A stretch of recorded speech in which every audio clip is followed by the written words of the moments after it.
Hey guys, Corey from Redefining Strength. Welcome to the Fitness Hacks Podcast. Muscle stokes our metabolic fire, and often if we focus just more on building muscle, we would end up seeing the fat loss results we wanted even faster. That's why today I want to break down what we can really do to fuel our metabolism, because a lot of times we can think it's broken because of previous dieting practices. The good thing is it isn't broken, but we can have created metabolic adaptations because of overtraining and underfueling. And so I want to go over what you can do to really heal your metabolism. I'm excited to be joined by RS coach Rachel, who's actually gone through the process herself as well. I know I've had my own experiences with it, but we'll really chat about how you can increase your calories, improve your metabolic health, gain that lean muscle, and ultimately eat more and lose fat. So let's first jump in and talk about the mindsets that we need to often embrace if we want to heal our metabolism and see better results faster. It can be really hard to change the mindsets that actually allow us to see better fat loss and weight loss results faster. Because a lot of times what we've always done in the past, it worked for a short amount of time, but it's also why we're now struggling to see the results we really want. So if you think about what we most often do when we want to see weight loss results, right? We cut our calories super low and then we really deprive ourselves of the food we love. We might see the scale change pretty quickly. We can end up losing weight. We can end up losing fat, and maybe we even hit that goal weight we really wanted to achieve. But then what, right? Ultimately, we often create unsustainable habits. We start to let all the habits that we have created fall by the wayside, and we end up starting to eat more. Now, we might even be thinking, but I'm not eating that much more, and I'm starting to gain weight. And it's because in the weight loss process and slashing our calories super low, we create metabolic adaptations. What this means is that if you went into an extreme deficit, maybe you cut your calories by over 500, you went from, eating 15, 16, 17, 18, maybe 2,000 calories, and you're all of a sudden down at 800 calories, your body is like, whoa, we need to survive. So it does what it can to make 800 calories all it needs to survive. So in the process of losing weight, a lot of times we lose muscle mass because muscle is metabolically costly and it requires a lot of energy to be maintained. So in that weight loss process and trying to see faster results, we end up losing as much muscle as we do fat. And then we're able to then function off the 800 calories. So even if you're like, well, I only increased my calories by a few hundred, you're going to start to gain weight. And often we don't go through the retraining process and slowly rebuild. We go from depriving ourselves, getting so hungry or hangry, as I like to say, and we create these metabolic adaptations, and then we end up overeating, and then we regain the fat. We don't regain the muscle because we haven't done anything to retrain our body or change our workout practices. And so ultimately, the next time we try and diet down, it becomes even harder because our body's already running off of less. And so we either have to go lower than 800 calories or we have to do something different. So if you've been struggling and you think, well, in the past, I've just really deprived myself of calories. Hey, I'm even depriving myself of calories and I'm not seeing results. This might be why. So one of the mindsets you're going to have to embrace is potentially eating more to lose. Okay. And this is going to be a retraining process. It's not going to happen overnight, which can mean we have to take that step back. And so the other mindset you might have to embrace is stepping off the scale, because the scale isn't going to show you what you want to see. If you've ever thought, well, I've even made some changes and I'm losing inches, but I'm not losing weight in the scale and I have like 30 pounds to lose, how is this possible? Instead of seeing that as a bad thing, realize that is actually your metabolism healing itself. So if you're not seeing the scale change and you're losing inches, this is a good thing. Okay. This is you gaining muscle as you're even losing fat. And not only will you look leaner while staying the same weight, but eventually the pounds will come off, especially if you have 20, 30, 40 pounds to lose. But you need to regain that muscle to improve your metabolic health, which is why you might have to embrace the mindset of stepping off the scale or not even looking for it to change, especially not change quickly if you want to see results faster. Okay. So as weird as that sounds, because you're like, well, I'm not seeing results faster, you will actually see results faster. But sometimes we have to stop seeking that immediate gratification of the scale if we want to see the results that we want. And we have to go against what we've always done and embrace a new mindset of eating more. And I know this can be really challenging, especially when you think about the other practices we often want to implement. We turn to wanting to burn more calories, we do more cardio, but all these things we've done prior are why we're now struggling to see the results we want, as much as they seem to work at the time. They set us up for long-term failure. And if you think about it, the dieting industry wants you to do these things because then you come back for more programs, right? You only get out of this cycle if you change what you've always done. And that's a hard mindset to shift, because to some extent those things did work. But I would ask you to step off the scale, embrace eating more, and really take that step back to say, hey, this might have seemed like it worked in the past, but did it really? And in seeing faster results, what issues did I now create that I now have to battle against? And the more that you embrace those things and take a look, the more you're going to realize that a lot of times when you were even making healthy habits, the reason you couldn't maintain them long term is because you were faking them. Okay. So I always like to say act as if over fake it till you make it, because I think fake it till you make it is why we end up not seeing the lasting results we want, the habit changes that we want, because we're faking habits. We're doing these things because it's a perfect time. We want to see fast results. We don't really assess who and what we are, our non-negotiables. We fake the habits because we think this is what we're supposed to be doing, over acting as if. And acting as if requires us to actually assess, what does the lifestyle of the person that has the results I want? What would my lifestyle look like if I had these results? What would truly be sustainable based on who and what I am? And when you act as if, instead of faking it till you make it, you create habits that build. It might be one small change that doesn't seem sexy, but that momentum and that, even success at that one small change will make you want to do more.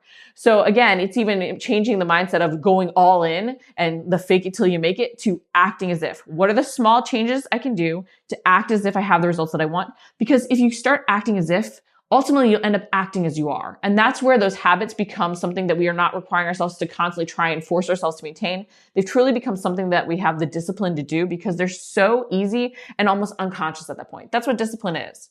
It's creating habits that we can so ingrain that we're not requiring ourselves to use willpower to constantly maintain them. And that's why they stick when we're stressed out. So as hard as it is to go against the mindsets we've always had, go against the practices we've always had, if you want a new and better result, and especially if you're seeing or feeling like your age is fighting against you, hormones are fighting against you, really assess your previous dieting practices and the mindset you have with them, and even your workout practices, and realize that a shift might be needed. I am super excited to be joined by RS coach Rachel to talk about eating more to lose fat. We have to go against some of those previous dieting practices that we've always implemented, slashing our calories super low, because those might actually be sabotaging our metabolic health and the results that we actually want to see. So thank you so much, Rachel, for joining me. I'm super excited to talk about this with you because I know you're very passionate about getting women to eat more and ultimately see the results they want. I totally am. And so when I was talking to you about this, it came up because of a few client situations we've had where we're really trying to encourage clients to make sure that they're fueling correctly to see the results they wanted. You mentioned your own experience with that, and I'd love to hear your story with learning to eat more to truly see the results that you wanted. Yeah, I definitely approach it from a personal as well as scientific background. Probably, I guess in 2019 is when I really started a conscientious and strategic reverse or increasing my calories slowly because I had been kind of staying around the same in terms of my body composition, and my training wasn't really going, it was going okay, but I wasn't really making as many gains as I thought that I could based on how hard I was working. And I was basically losing and gaining the same 5 pounds over and over again. And so a friend said to me, hey, why don't you actually suck it up and start to increase your calories over time? And of course, my first thought was, well, that's scary because I worked really hard to be at this weight. And the thought of increasing that on the scale was a little scary. But it definitely, when I took it on as a long-term project, it really paid off. And that was the first time, even after years of powerlifting and strength training, that I actually got my deadlift to over 300. So it definitely paid off. And for me, the process took probably around a year. And again, approaching it very slowly, 50 calorie increases every couple weeks, not being afraid to hang out in one place. And ultimately, I took my calories from around 1,800 to around 2,700. And basically, I ended the increases when I got to a point where I didn't really want to eat any more food. You had retrained your body is basically the process that you were going through. Absolutely. And I think where some people have gone wrong and where I went wrong in the past was that when I thought about increasing my calories, I just made a big jump, right? So if I was eating 1,800, I would all of a sudden go to 22 or 23. The scale would go up a lot. My gym performance would not go up. And then I would panic and then I would just drop it right back or even create more of a deficit, which was creating this yo-yo effect. So instead, when I approached it really, strategically, long-term, small increments, as you mentioned, it gives our bodies actually a chance to, to respond to the fuel. And I think what sometimes people, and in my case, what I definitely didn't understand was it's not kind of like a YOLO, right? Like where, oh, I'm going to have pizza and this and cookies and blah, blah, blah. It was, hey, it's small increases, and it's really not just eating everything that you want to as much as you want to, which was kind of a bummer. Well, it's something where you're getting your body to utilize the extra fuel that you're giving it, not only to potentially be able to push harder in your workouts, but to build that lean muscle mass. And with building lean muscle mass, of course, you're going to see potentially the scale increase, not only from that lean muscle, but from all the things associated with it.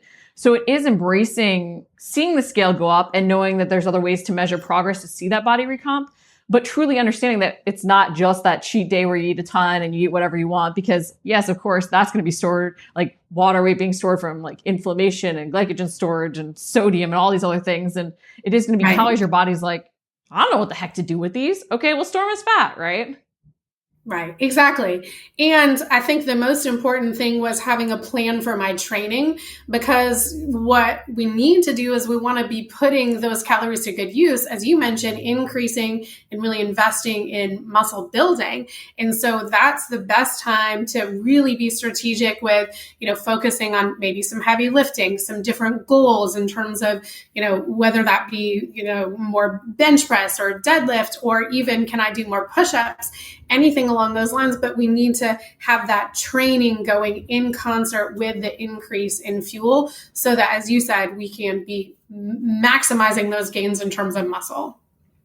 And this will really improve our metabolic health, which is ultimately what we're after, because the more we can eat and the more we can fuel that lean muscle, the leaner we're going to ultimately stay more easily, and the functionally stronger and more fit we're going to be till our final day on this planet.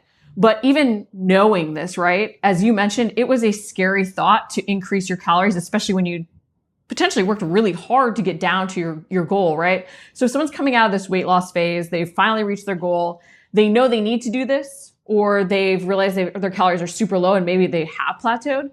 How would you help them start to get over that mental hurdle to embrace the changes they need to retrain their body to eat more so they can ultimately even look leaner over time? I think, for me, when I'm working with clients, and as you mentioned, a significant number of the folks that we're working with are actually working to eat more. I would say probably 40% of my current clients have a goal that we're actually slowly increasing. And the way I always approach that conversation is that this is an investment in long-term health and in increasing muscle mass, which, as we can increase muscle mass, we increase our metabolism, which ultimately helps us lose fat in the long run. And, as you said, what we really want to do, especially for women who are over 40, which I am, is that we actively need to be building muscle, because if we're not, then we're actively losing it through sarcopenia, especially when we're not eating enough. And so really trying to shift the paradigm and the conversation about this being an investment in long-term health and body composition, I think is so important.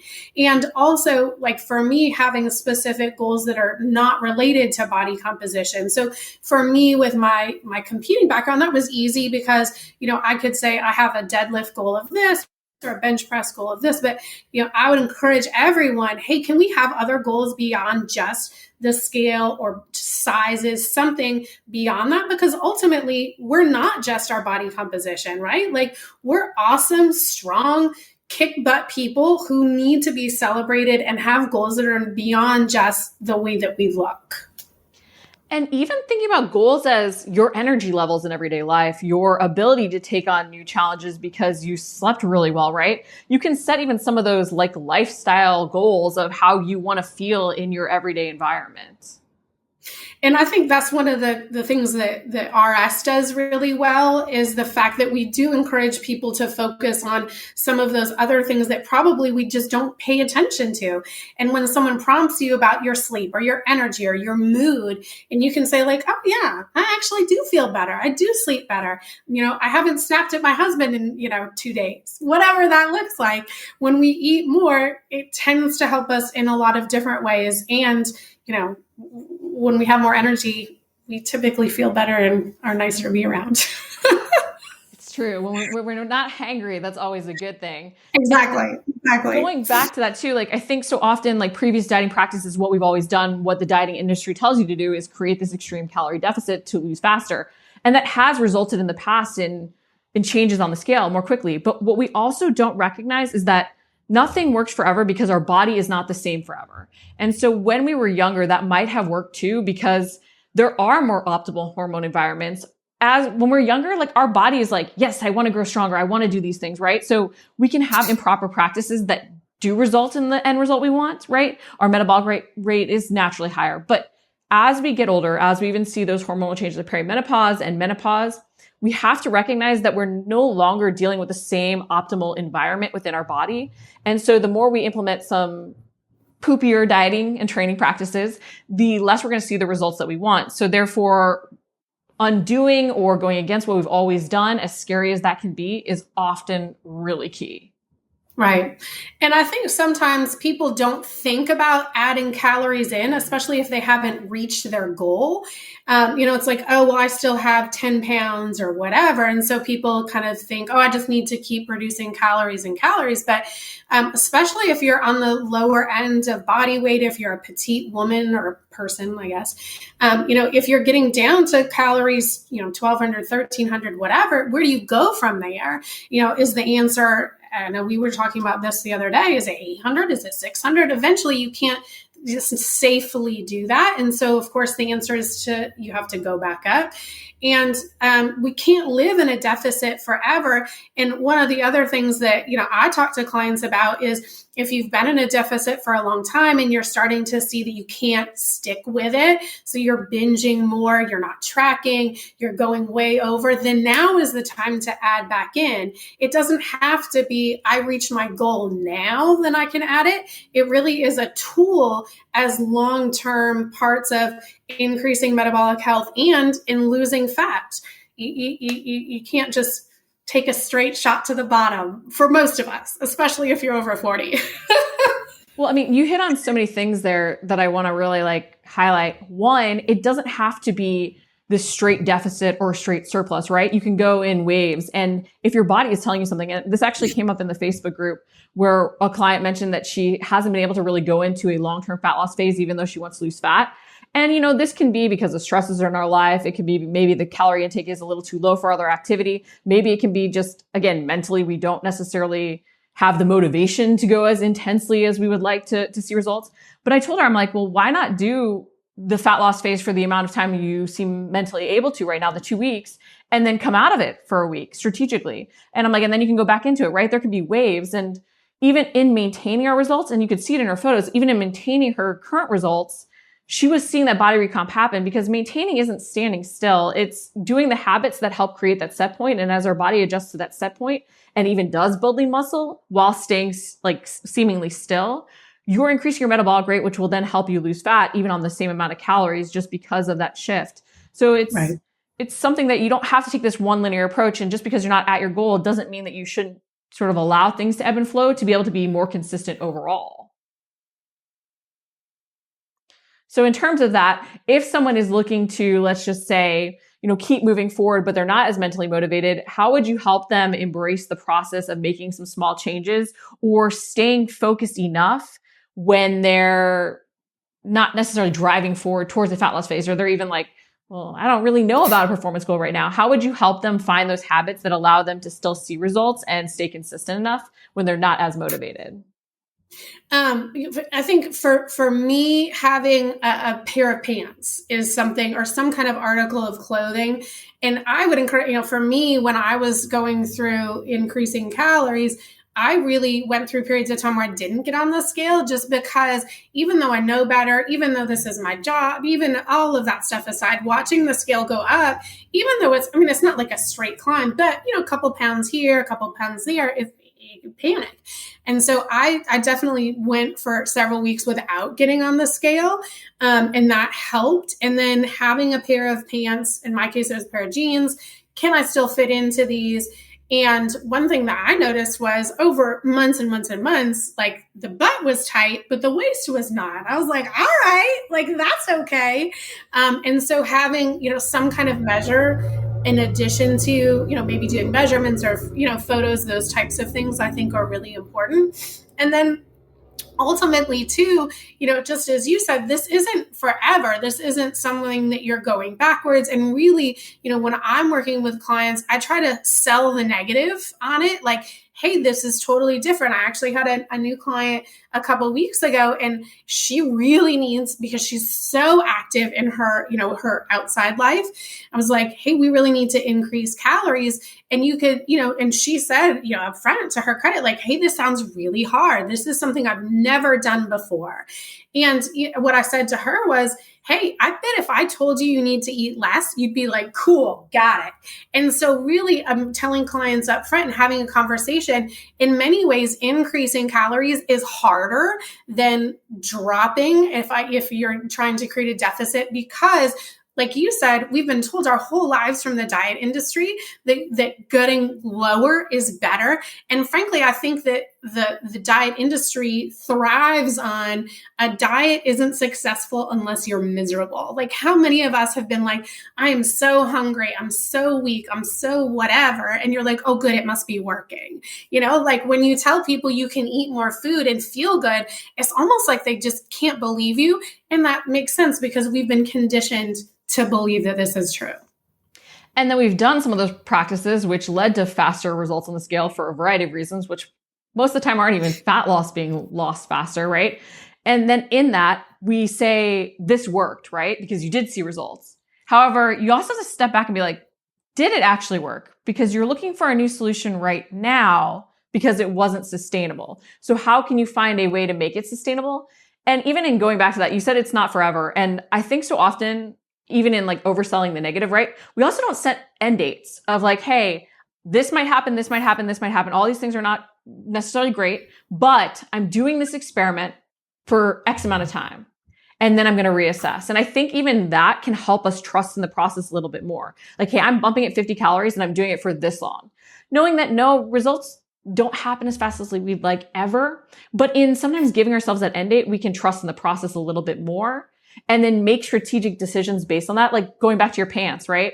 The more ways we measure success, the more ways we can see our progress and our success. If we only rely on the scale, that's going to potentially hinder us from making the changes we need because the scale is going to go up. And the more it goes up, sometimes with building lean muscle, the more you might even have to increase your calories to keep seeing the same better result. So with all that, I just brain vomited out at you. If someone was like trying to trust in the process, they set an end date, they sort of told themselves this is going to be a hard thing, what would be the first change you would have them make in this process of retraining their body to eat more? First of all, if you're not tracking, got to track. I think that's the most, fundamental. I know we talked about this before, but really having an idea about your maintenance level of calories is a game changer, because when you have an idea about your maintenance, what it takes to kind of be in this stable area, it becomes way easier to either increase or to create a little bit more of a deficit when that time comes. So getting a baseline, and, I know that people are always eager to do it now. I want to start tomorrow, but investing maybe even up to a month of trying to see where you need to be to maintain your weight, if you're trying to think about this long term, is such a great place. And then you can kind of go back to that when you need to. And then from there, very small. So maybe, depending on where your calories are, either, 50 calories up or 100 calories up, and then assessing every 1 to 2 weeks, using all of those measures that you just talked about. And then you increase again, just a little bit. And so that becomes a long-term thing. And again, have a kind of a time frame here. Is this a 4-month process, which I would argue is probably the minimum you need to do in order to invest in this, depending on where your calories are starting from? Or is this something that you're willing to take on for a year or so, depending on where you want to end up? So have some strategic goals, have those bumpers in place where you're saying, I'm not going to panic, right? The scale's gone up 2 pounds. This isn't working. Oh my God, I'm going back to the other way. And so for me, having somebody, I didn't have a coach at that time, but I had a really good friend who was, in the industry. And she was like, don't panic. When you panic, tell me so that we can stay on course. So having a coach, if you can, 100% would recommend that. Or somebody that you can say, hey, I'm feeling this way, and they can kind of talk you off the ledge. Because there was a lot of days that I stood on the ledge and being like, the answer is 1600, so have somebody in your corner. Well, I mean, and even mentioning tracking, like having that data to know you're doing the right things can really help you trust in the process too. Because I think so often when we aren't tracking what we're doing, we don't see all the deviations maybe that add up, or the things that we aren't necessarily doing, or the things we can improve upon. And then we don't trust in the process more.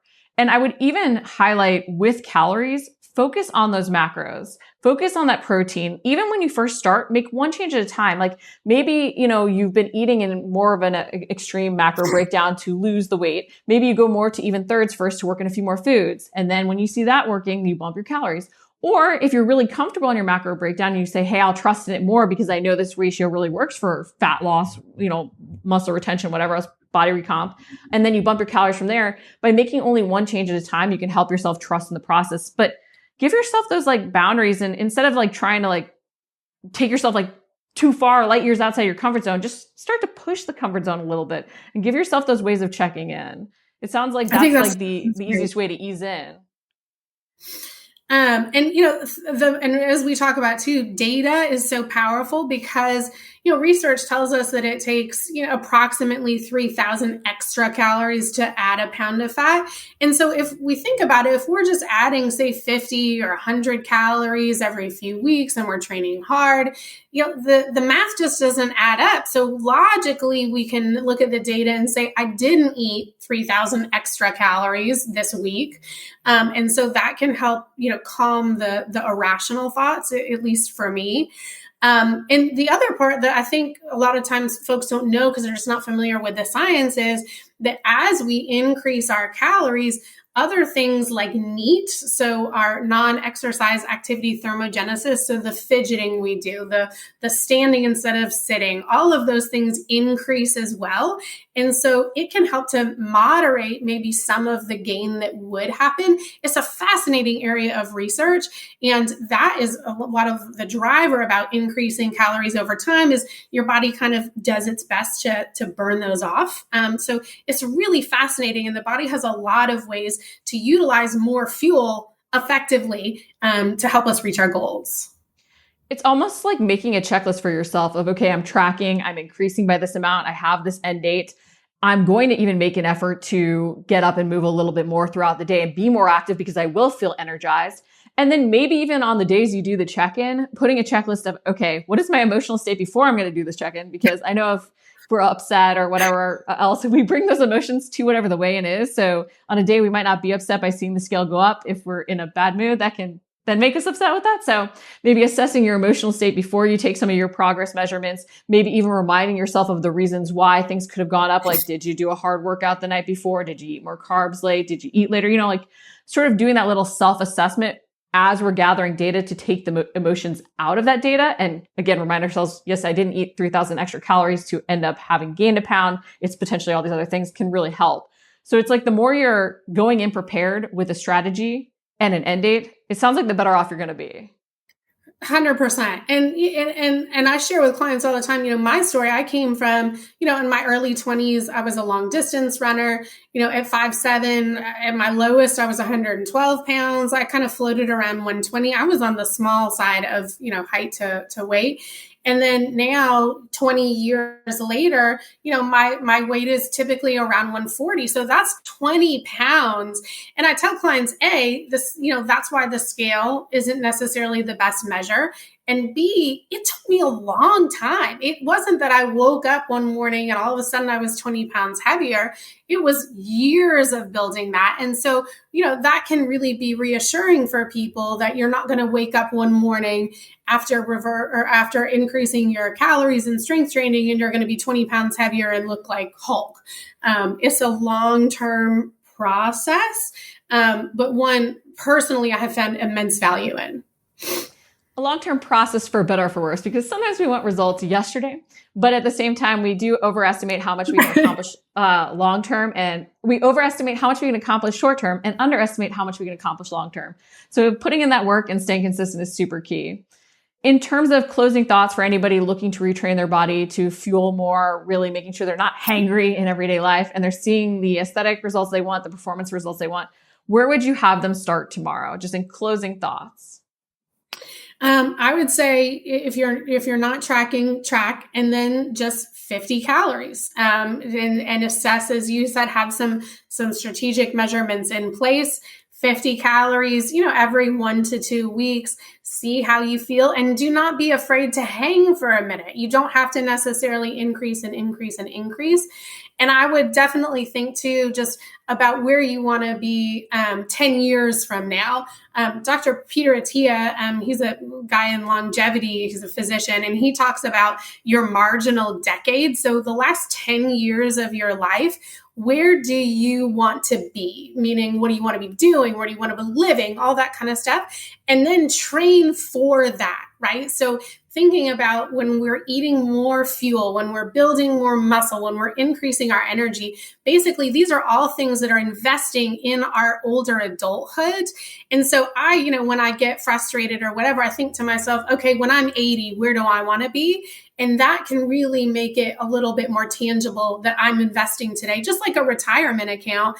I'm investing today so that when I'm not working or whatever, I have the ability to live the way I want to. And so treating our bodies that same way. We're making investments so that we can be hand gliding or skydiving. Why am I thinking about jumping out of planes? Let's not do that. The hiking, all those things that you want to do when you're older, playing with grandchildren. Make those investments today. Well, I was thinking more about investing to be able to go kayaking and take the vacations I want, but jumping out of planes is 100% acceptable. But I love that way of phrasing it. You're investing in your future, but you're investing in your future from a nutrition, workout, like health standpoint, not just a monetary standpoint. Exactly. It's good. Well, thank you so much, Rachel. That was super valuable information so that we can all focus on really fueling our body to move feeling our best for not only the next decade, but hopefully a lot more decades. Exactly. So I want to share a delicious pre-workout smoothie that will really boost your metabolism.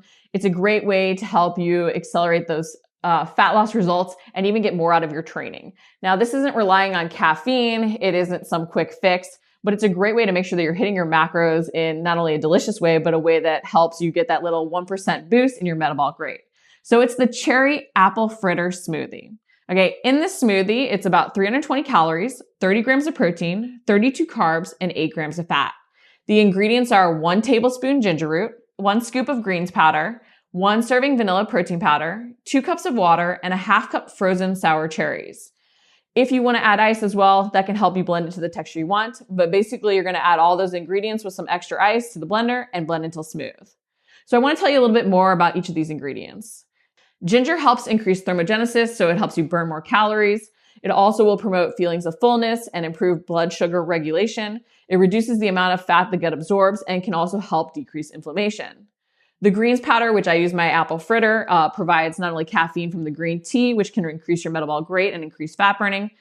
The little caffeine boost can also help you push a little bit harder in your workouts. And it's the most effective when consumed 1 to 2 hours before your workout. The greens powder also contains bromelain that increases metabolism by increasing the rate at which we burn fat. And it's also high in antioxidants, which are beneficial. The protein has a higher dietary induced thermogenesis compared to carbs and fat, which means you burn more calories just to consume and utilize it. It helps fuel your workouts, providing necessary energy and minimizes muscle tissue breakdown. It may sound counterintuitive, but when we work out, we're breaking down muscle fibers, and this is why we feel sore after workout.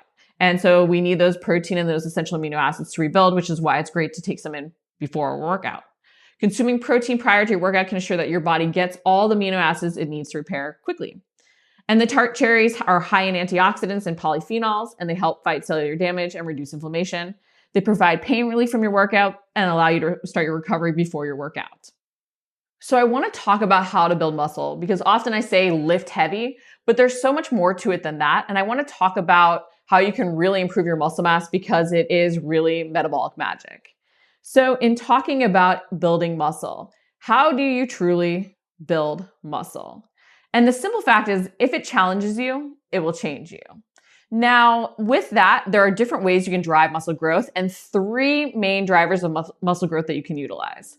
These three drivers are muscle tissue damage, mechanical tension, and metabolic stress. So these three different drivers need to be combined for the best results. It's why different types of movements, postures, ranges of motion, types of equipment, tempos all need to be used. And the same move can be used to drive growth in different ways by adjusting these variables. And through diversity of movement and using these different drivers, you can see better results faster by allowing you to more optimally even train an area, especially a stubborn area, 2 to 3 times a week. Because while some of these may make you more sore and allow you to lift heavier, so the muscle tissue damage moves, and they make you feel more worked, some allow you to still do work that leads to muscle hypertrophy while training more frequently. And those things are more reliant on metabolic stress. It's why combining the techniques over the course of the week can be really key. So let's go over what they are and what types of moves fall under each one. So starting with muscle tissue damage. These are compound moves done with challenging loads. They create more muscle tissue damage, which can drive muscle growth. If you break down muscle tissue and recover properly, your muscles should grow stronger and bigger in response. However, the more muscle tissue damage you create, the longer you have to rest before working the area again so that it actually recovers and rebuilds. So you don't want to be just training back to back when you're sore and breaking tissue down. Otherwise, if you're not letting your muscle rebuild and recover, you're constantly just tearing it down, and that will fight against all the hard work you're actually putting in. With these compound moves, you may work on maximal strength in that 1 to 5 rep range, or even work in the more traditional hypertrophy rep range or muscle gain rep range of 6 to 12 reps. More time under tension, and especially more of a focus on the eccentric, means more work for those muscles, okay? So moves that really create muscle tissue damage have moderate muscle activity. They have big ranges of motion. They have peak tension when the prime mover is lengthened. So if you want to think about when you're at the bottom of that squat, those muscles are lengthened, or when you're leaning over in a deadlift, you think about the hamstrings being stretched. That's where the most tension is on the muscle. And they often emphasize the eccentric or allow you to really emphasize the eccentric. And you might find that you get very, very sore from these moves. Okay. But those are big compound lifts that you want to even start your workouts with, create more muscle tissue damage. They require you to have a longer rest period to really recover from them. The next driver of muscle growth is mechanical tension, which means placing more tension on the muscle you want to work.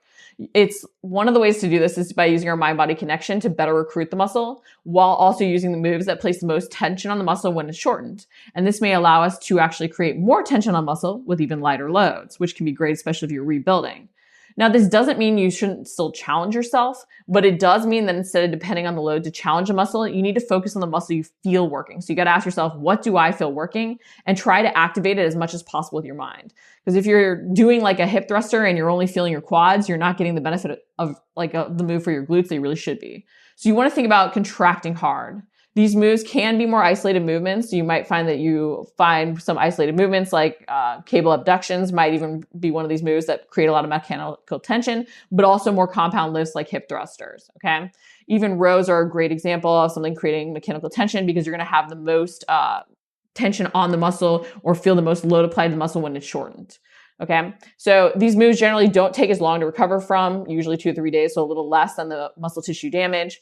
And they're most often done in that 5 to 15 rep range. So they're not necessarily as often done for the maximal strength, although they can verge into that. The range of motion is still very important, and so are even the tools that you use with these moves. If you start to shrink the range of motion on some of these moves and you get into more of like those banded work with some of the exercises, so even a hip thruster that's double banded, you can start to even go into that metabolic stress territory, which is why it's so great that we can really use so many movements in a diversity of ways, okay, to see the full benefit. So when you're thinking mechanical tension, you want to think moves that create high muscle activity, moderate ranges of motion, and peak tension when the prime mover is shortened. So if you think about the top of the hip thrust, that's where you're going to have that most load on that muscle. You're going to feel the glutes really working. You can still emphasize the eccentric if you think about slowing that lower down. So the third driver of muscle growth is metabolic stress. And sometimes I find people either seek to do muscle tissue damage, make themselves constantly sore from the workouts, or they constantly feel like they have to have every movement really burn out or create a pump in an area. So when we're thinking metabolic stress, that's the pump and the burn, okay? And we don't want to just go to either extreme. We want to think about all the diversity that we can really include.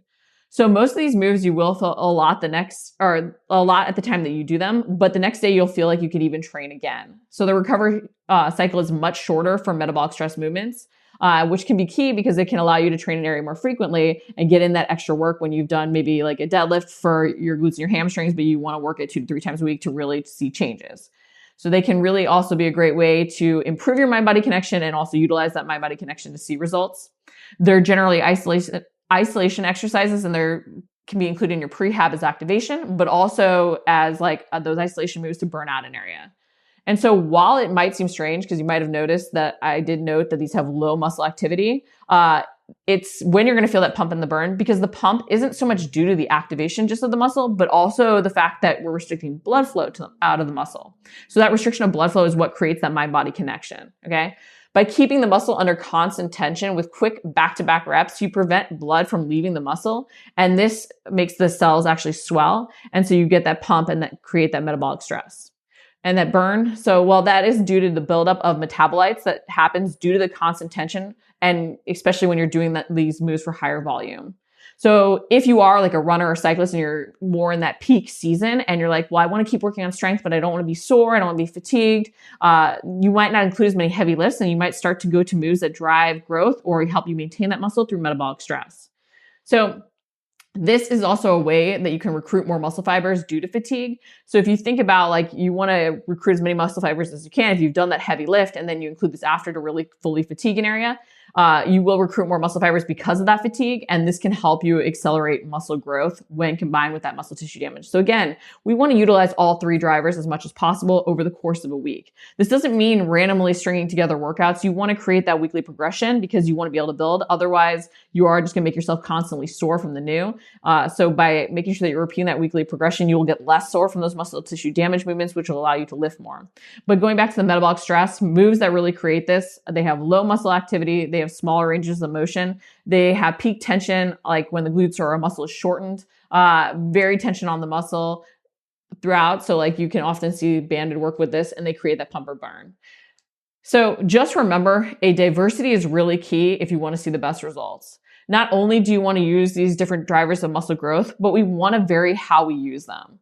We don't want to be using random moves on random days. We want to have diversity of movements, but we want to make sure that we have that set weekly progression that we repeat. Again, that's really key to see that progressive overload and see those small incremental changes in growth. Because if you're randomly stringing together moves and you do deadlift on one day and deadlift on a completely other day after different moves, you might not know if you're actually able to lift more because you might be fatigued from other movements. So don't just seek to feel like every workout was hard or that you're constantly sore. Really focus on that intentionality with your training. Focus on building up each week and using different moves and feelings of movements over your progressions to even create growth in different ways. So I hope this really helped clarify the ways that you're driving growth, because I know a lot of times it can feel like, well, I don't have heavier loads or I don't have this. There are so many opportunities and different ways to design your workouts to see those maximal muscle gains, even when you can't just lift heavy, although that is a key component. We want to use the diversity to our advantage. Well, that's a wrap for this episode of the Fitness Hacks Podcast. I really hope that you're focusing on those muscle gains, fueling them by eating more and training intentionally, because muscle really is metabolic magic, and we want to improve our metabolic health to stay lean and strong till our final day on this planet.